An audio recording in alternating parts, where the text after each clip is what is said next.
Dámy a páni, vítam vás na dnešnej tlačovej besede.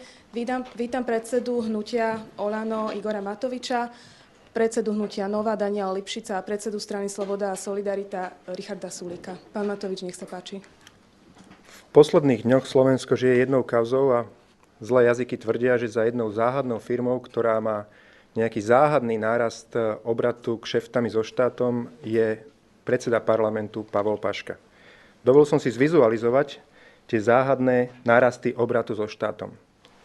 Čiže ak táto firma Medical Group v roku 2011, kedy Pavol Paška s politikou nemal nič spoločné, alebo s politikou s vládou a s mocou nemal nič spoločné, mala obraty so štátom 6 miliónov eur, tak v roku 2012, kedy približne od polovičky roka Smer získal reálnu moc, už mala 33 miliónov eur. Už v minulom roku, kedy celý rok vládol Smer a kedy Pavol Paška bol celý rok predsedom parlamentu, už táto firma mala obraty so štátom 105 miliónov eur. Na to, že Slovensko zažíva čas krízy, celkom slušný podnikateľský úspech. Kto je za týmto záhadným nárastom obratu a kto je skutočný majiteľ, by ľudia na Slovensku určite si zaslúžili poznať. Preto prichádzame s návrhom zákona, ktorý bližšie predstavia moji dvaja kolegovia. Ešte raz, toto je dnešný profil firmy Medical Group alebo podnikateľský úspech, ktorý by sme mali asi zrejme oceniť nejakou podnikateľskou cenou. Ďakujem. Ja chcem povedať dve veci. Jednak len veľmi stručne, potom bližšie o tom bude hovoriť pán europoslanec Sulík ohľadne nášho návrhu riešenia. A v druhej časti budem hovoriť o prepojení Pavla Pašku a Medical Group, pretože sme sa dozvedeli nedávno, že 13 rokov pán Paška v zdravotníctve nepodniká, tak si to pozrieme, ako sa menili štruktúry vlastnícke Medical Group a bude to veľmi zaujímavé. Chcem povedať, že na Slovensku nie je nič výnimočné v legislatíve, aby bolo potrebné preukazovať skutočných vlastníkov vo vzťahu k účtom tých konečných užívateľov nejakých účtov. Banky takú povinnosť dnes majú.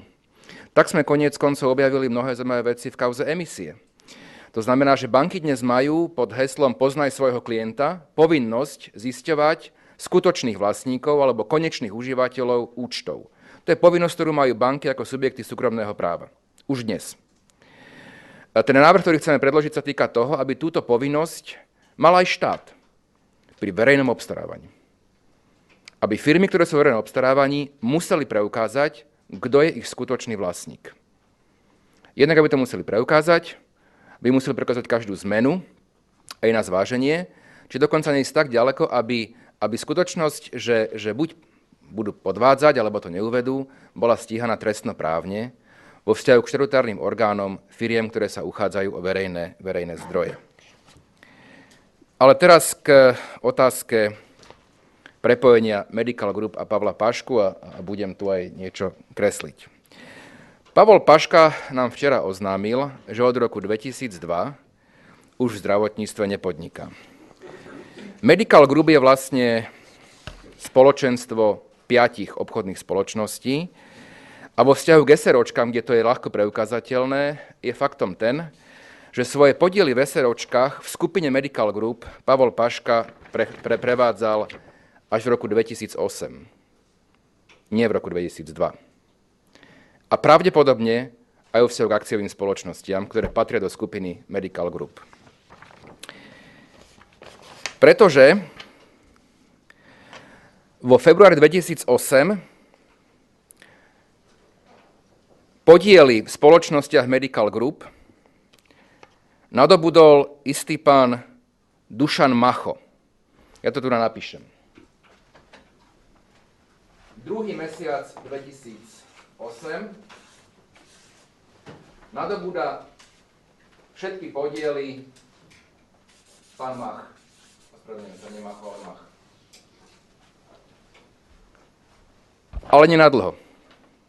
Už o mesiac na to všetky tieto podiely kupuje známa česká firma Agel českého miliardára Chreneka. Čiže v marci 2008 predáva Mach firme Agel. V tom čase obrat, budem zjednodušovať, Medical Group bol 6 miliónov eur. Cena, za ktorú to Agel kupoval, bolo 6 miliónov eur. Čiže cena 6 miliónov.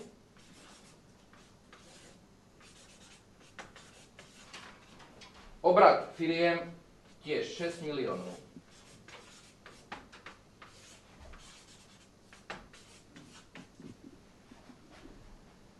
Čo sa stalo ďalej? V roku 2011 podľa správy predstavenstva Agelu Agel predáva Medical Group naspäť. Komu to predáva? Znovu pánovi Dušanovi Machovi. Čiže 2011 to ide naspäť. Znovu na Dušana Macha.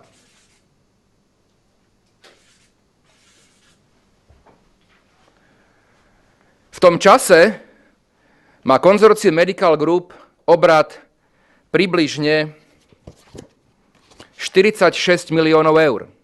Čiže zo 6 na 46 miliónov. Agel to predáva naspäť Machovi za cenu 7 miliónov eur. Čiže cena je skoro podobná, o milión vyššia,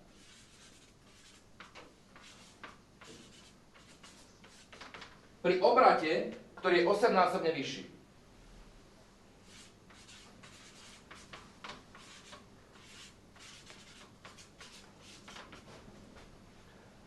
Ako si môže to vysvetliť? No len tak, že firma Agel a český miliardár pán Chrenek slúžil ako krytie. Ako krytie tohto prevodu. Kto je pán Dušan Mach?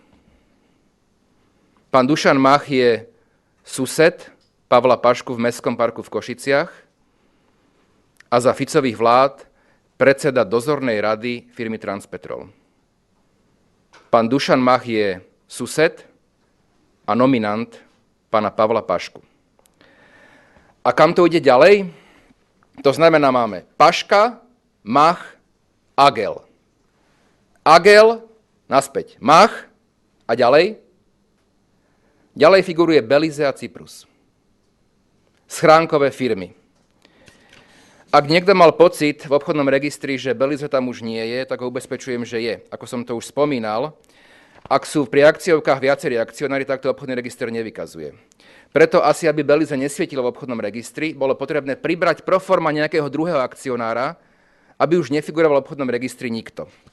Ale faktom je, tu na to potvrdzuje zápisnica valného zhromaždenia, firmy RK2, ktorá vlastne Medical Group v 100%, že akcionármi tejto firmy je tá známa firma Hillside Holdings na Belize a k tomu pribudla firma Heriden so sídlom v Cyperskej republike. Ak sa pýtate, prečo Belize a Cyprus, či tam nepodnikajú nejakí ľudia z Belize a Cypru, tak obávam sa, že nie. Celá zápisnica je v slovenčine. Všetci ľudia figurujúci na valnom zhromaždení sú rodení Slováci. Nikto z Belize a nikto z Cypru. Ak má po tomto všetkom niekto pocit, že pán Paška nemá z Medical Group nič spoločné, tak si myslím, že je, tak povediac, zrelý na vyšetrenie duševného stavu. Ten prevod naspäť k Dušanovi Machovi a ďalej s veľkým otáznikom, akože Belize a Cyprus, Dušanovi Machovi, ktorý je najbližší spolupracovník Pavla Pašku, jeho sused v známom Mestskom parku a predseda dozornej rady Transpetrolu, je úplne evidentný dôkaz o prepojení tejto firmy s Pavlom Paškom. Ďalšie dôkazy ohľadom toho, čo hovoril pán poslanec Matovič, proste aké majú zisky z verejných zákazok táto firma, obdivuhodne len v časoch vlády Roberta Fica, aké majú obraty, aké majú zisky, proste... Ja som to už spomínal na prvej tlačovke, že v trestnom práve platí princíp, že ak nepriame dôkazy vytvárajú takú ucelenú reťaz, že akákoľvek alternatívna interpretácia je nemožná a nelogická, tak nepriame dôkazy stačia na usvedčenie páchateľa. Tu tých nepriamých dôkazov, ktoré tvoria nepreniknutelnú, ucelenú logický reťaz je toľko, že na usvedčenie Pavla Pašku to nad akúkoľvek dôvodnú pochybnosť úplne postačuje. Dobrý deň, prajem, dámy a páni, počuli ste to teda. My máme za to, že pán Paška stojí za spoločnosťou Medical Group, že on riadi tieto obchody a že on z nich aj najviac profituje.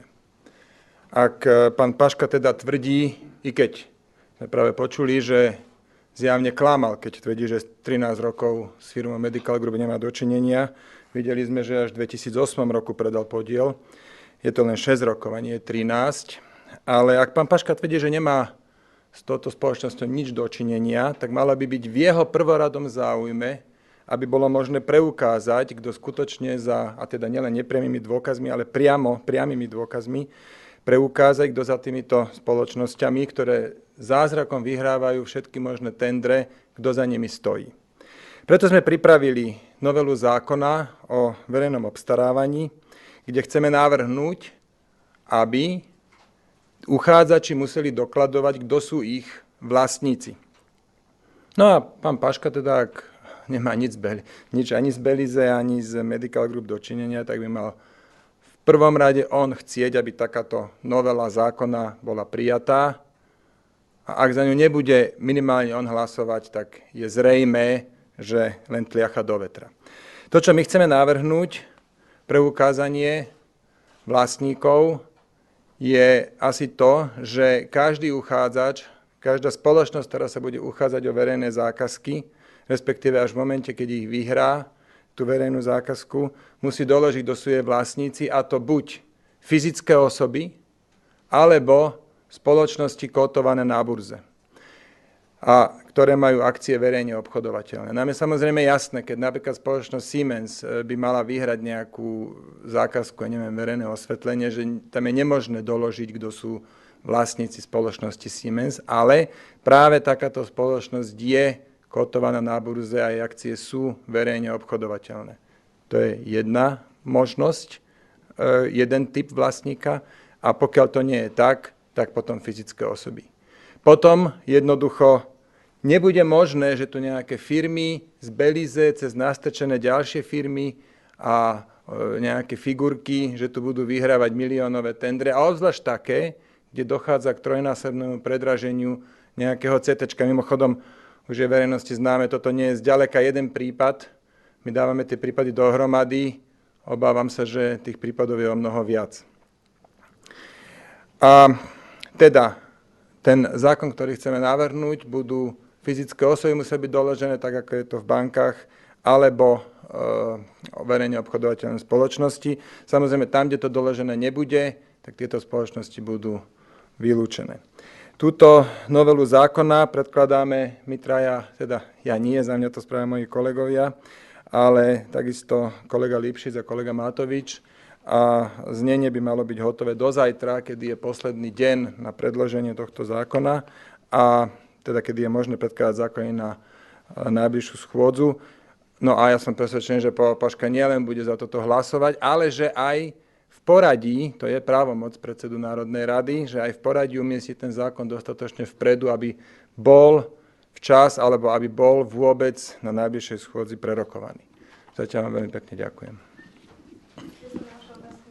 Dobrý deň, prajem. Otázka na pána Lipšica, ale aj pána Sulíka v konečnom dôsledku. Spomínali ste predvčerom, že sa vám ozývajú lekári z rôznych častí Slovenska a dokonca ste mali mať aj v ten deň už nejaké stretnutia.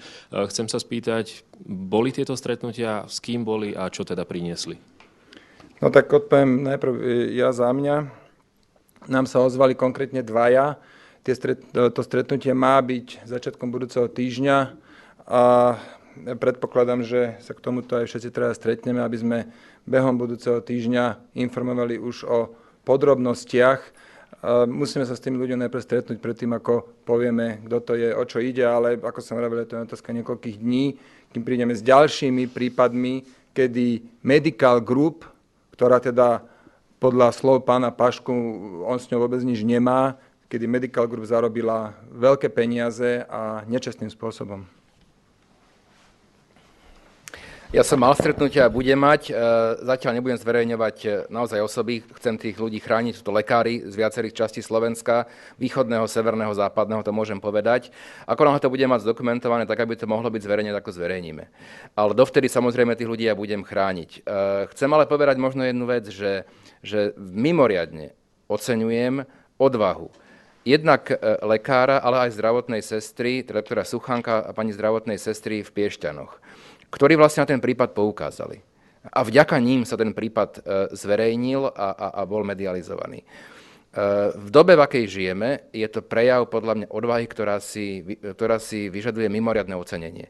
Dnes, keď sa niekto ozve, že sa koná neprávosť alebo dokonca nezákonnosť, korupcia, tak je väčšinou postihnutý a tvrdo postihnutý.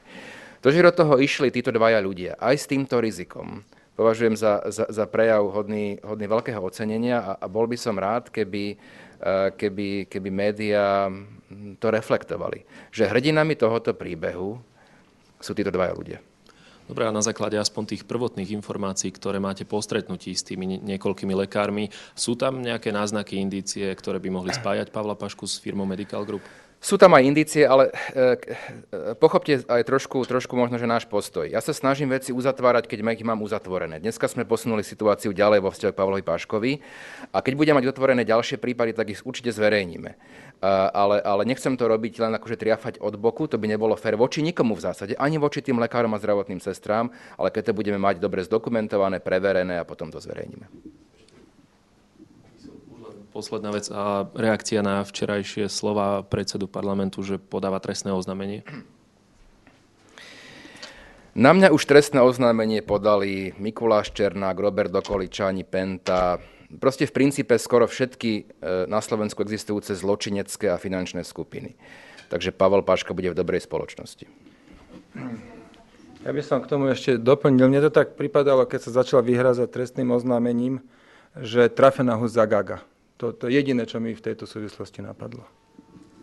Dobrý, Straňová televízia. Napriek tomu, že nechcete byť konkrétni, vy ste sám povedali, pán Lipšic, že sú to nepriame v zásade dôkazy doteraz, ktoré sa by mohli použiť aj z právneho hľadiska. Z tých informácií, ktoré máte šancu, alebo teda máte pocit, že by mohlo byť aj niečo priame, ktoré spája pána Pašku s týmito obchodmi?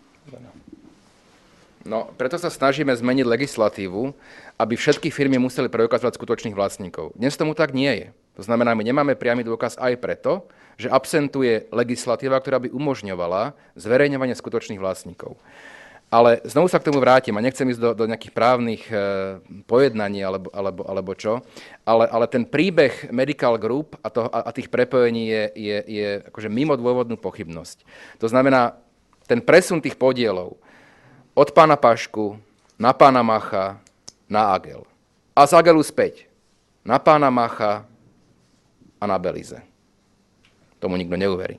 Pán Mach je, ešte raz, sused pána Pašku v Mestskom parku, nominant pána Pašku a tejto vládnej zostavy do mimoriadne dôležitej funkcie predsedu dozornej rady Transpetrolu. Čiže ak tento dôkaz nestačí na to, aby bola vyvedená zodpovednosť politická voči Pavlovi Paškovi, tak potom asi nestačí nič, podľa mojej mienky. Ale ten dôkaz je, si myslím, že nepriestrelný.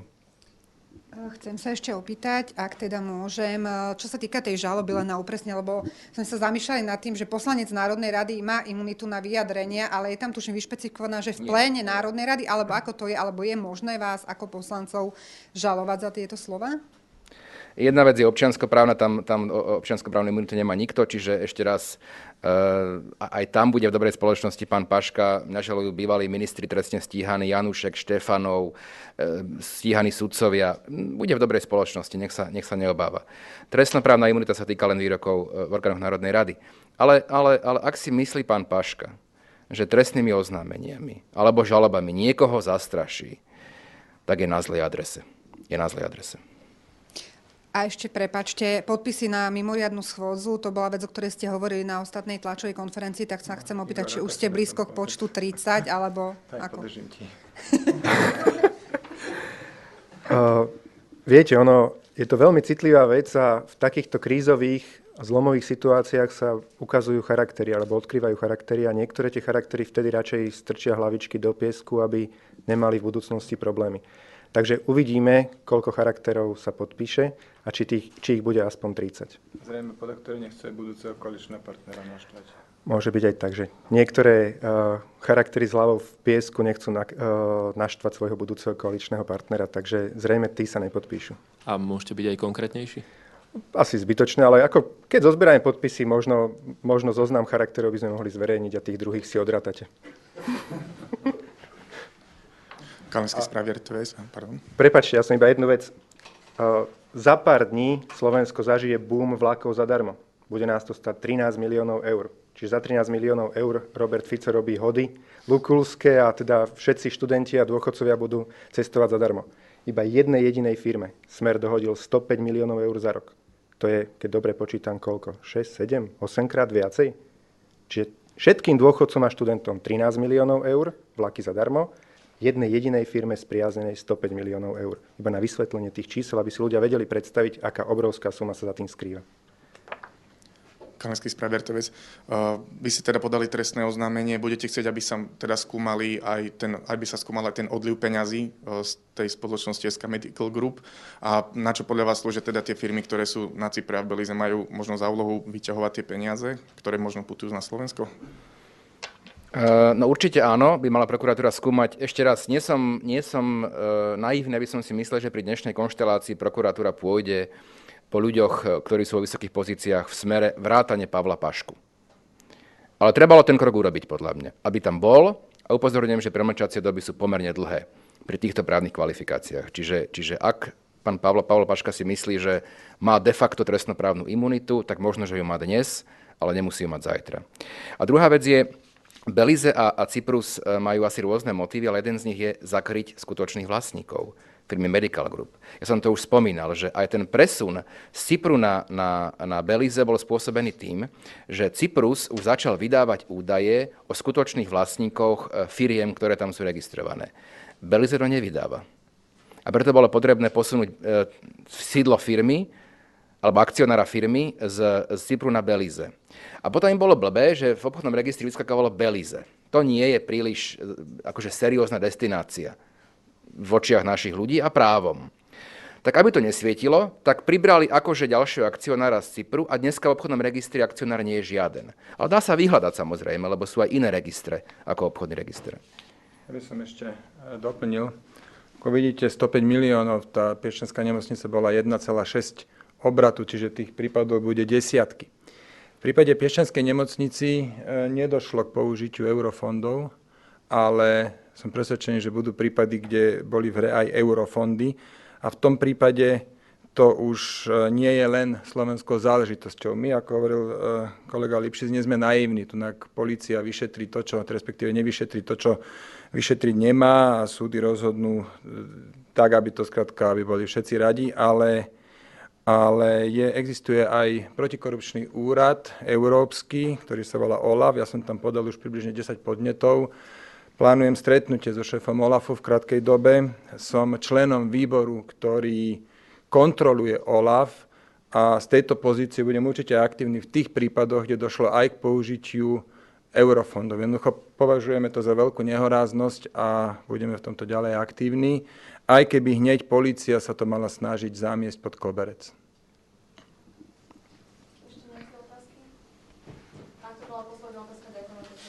Ďakujeme, dovidenia.